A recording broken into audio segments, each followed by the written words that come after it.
هاي everybody, how are you؟ أهلا بكم من جديد متابعين قناة ميس إنجليزي. معادنا النهاردة مع أبطال منهج كونكت 6 سادسة ابتدائي. النهاردة ده فيديو مراجعة نهائية من ملحق الباهر. هنحل إكزام 1 و 2، هنحل الامتحان الأول والتاني من ملحق الباهر. يلا يا أبطال جهز معايا الملحق. لو حابب إن مفيش حاجة تفوتك من شرح مناهجنا دعمنا بسبسكرايب وما تنساش اللايك والشير.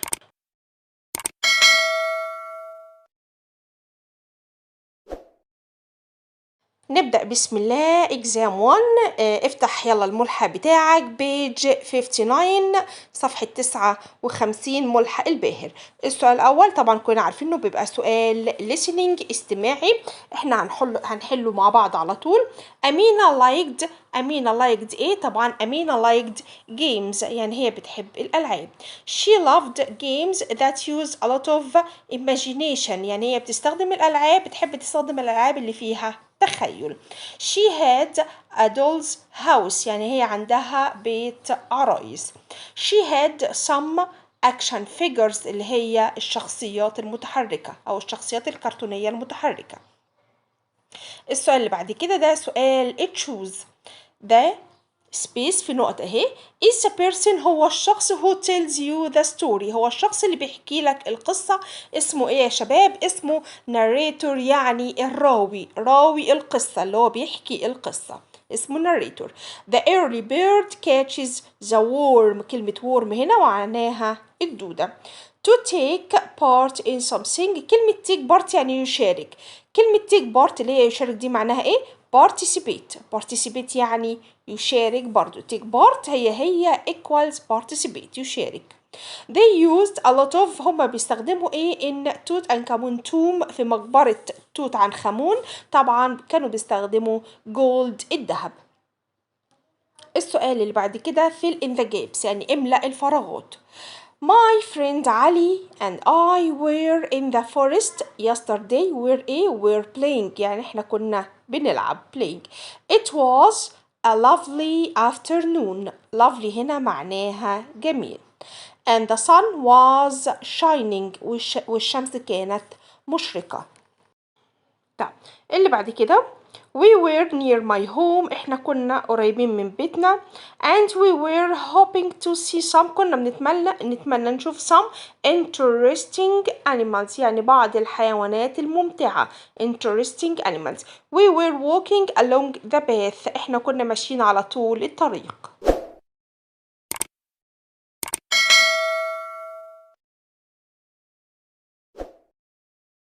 يلا يا أبطال هات بيج 60 صفحة 60. ده سؤال التكست، سؤال القطع نقراها مع بعض. The ancient Egyptians، المصريين القدماء loved animals and kept many as pets، يعني كانوا بيربوهم كأنهم حيوانات أليفة. They particularly adored cats، هم تحديدا أو خصوصا مغرمين بالقطط. adore يعني مغرم بيه، زي فعل love، يعني love يعني يحب بشدة، هي adore يعني مغرم بيه. There was a cat in almost every house، يعني تقريبا كده في كل منزل كان في قطة. The ancient Egyptians believed، كانوا بيعتقدوا that cats looked after them and kept them safe، كانوا بيعتقدوا ان القطط هتعتني بيهم وكمان بتجعلهم آمنين. ده كان اعتقاد المصريين القدماء. They were also good pets، هم كمان كانوا يعتقدوا ان هم حيوانات أليفة جيدة. ليه بقى؟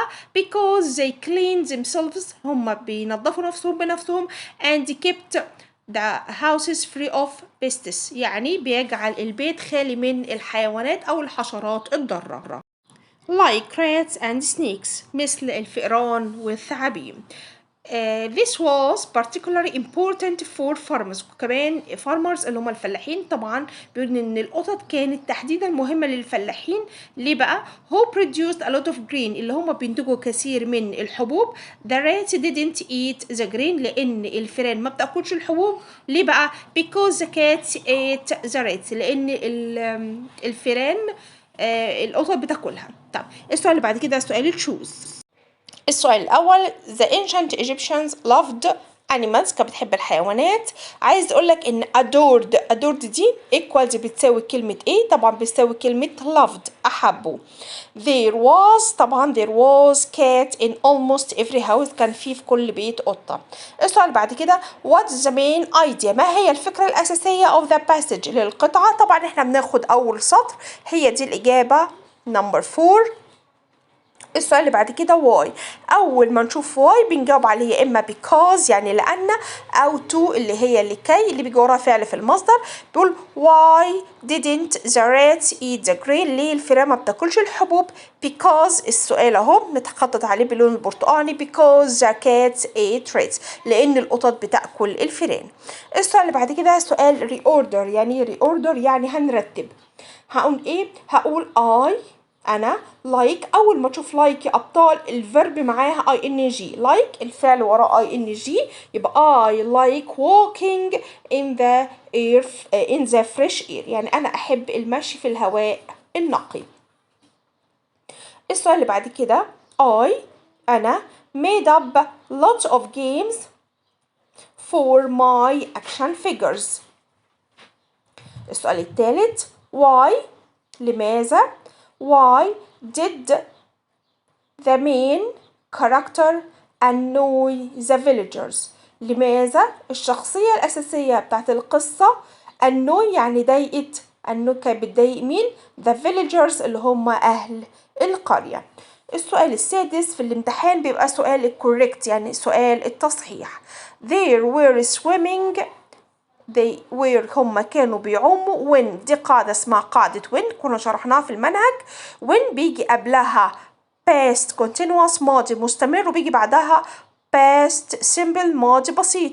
يبقى أنا هحول فعل so اللي هو بين القوسين ده فعل سي إلى so فعل سي يرى إلى فعل so التصريف التاني بتاعه سي يرى so رأى.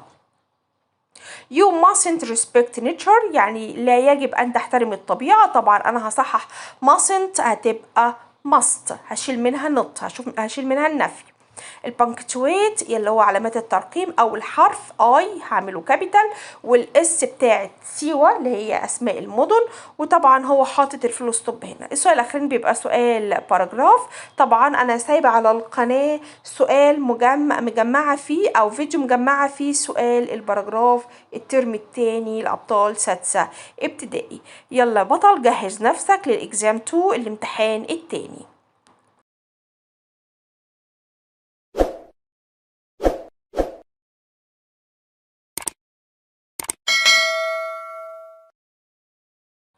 exam 2 برضو من ملحق الباهر.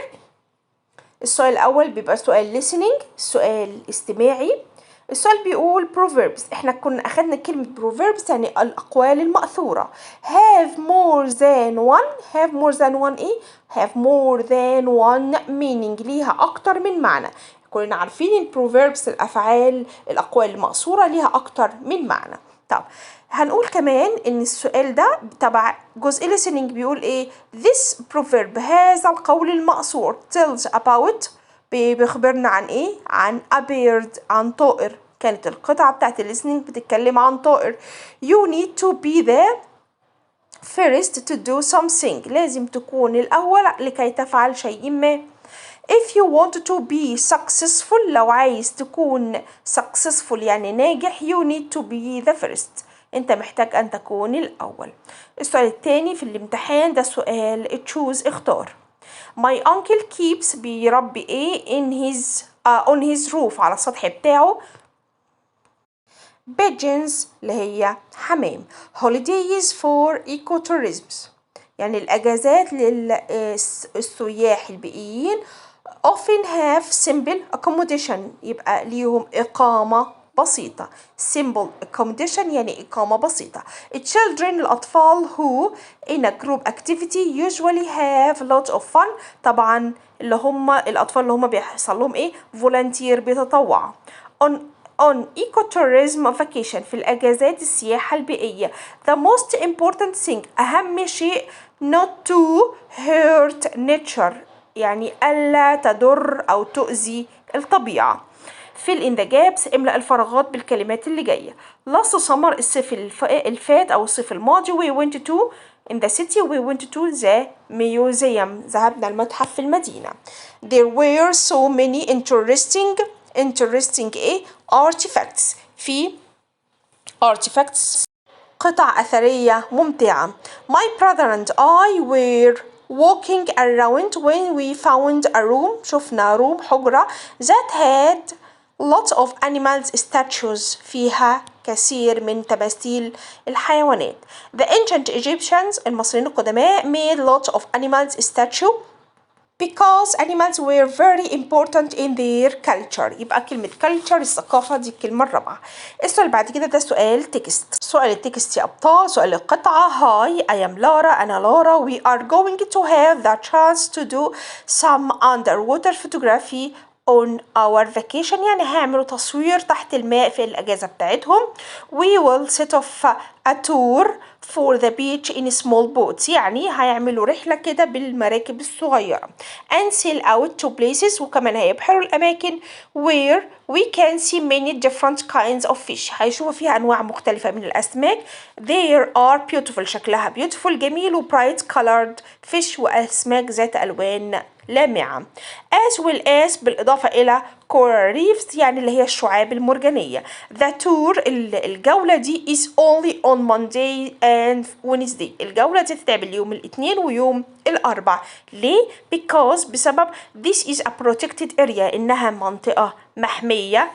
so there mustn't be too many trips، عشان كده ما ينفعش يبقى فيه كثير من الرحلات. السؤال الأولاني Laura is going to do underwater photography، تصوير تحت المية. طب she will set off in a small boat.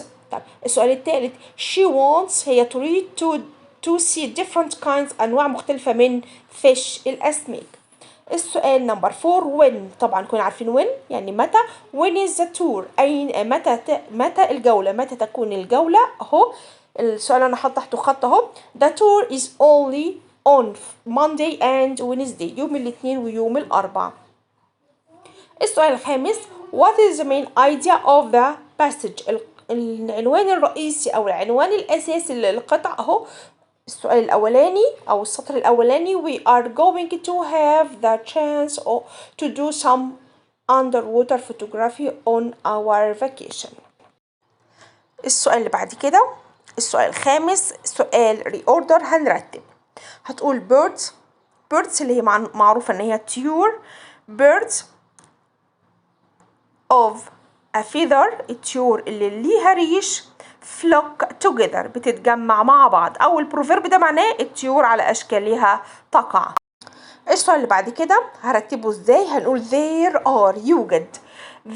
are يوجد over أكثر من 450 species of birds in Egypt، يعني معناها يوجد أكثر من 450 نوع من الطيور في مصر. السؤال الثالث I love، طبعا أول ما أشوف love وراه verb ing. I love sailing my boat on the coast، أنا أحب أبحر بمركبي على الساحل. السؤال اللي بعد كده ده سؤال correct، هنصحح. the apple is، يعني التفاح is a front of، طبعا احنا كنا أخدناها قبل كده in front of يعني أمام، هي بتتحفظ كلها على بعض. in front of يعني أمام. السؤال اللي بعد كده this book is not funny، هذا الكتاب ليس مضحك. طبعا أنا بحط آخر حاجة at all معناها على الإطلاق. طبعا كنا شرحنا at all اللي هي معناها على الإطلاق، دي بتيجي في الجملة النيجاتيف، الجملة المنفية.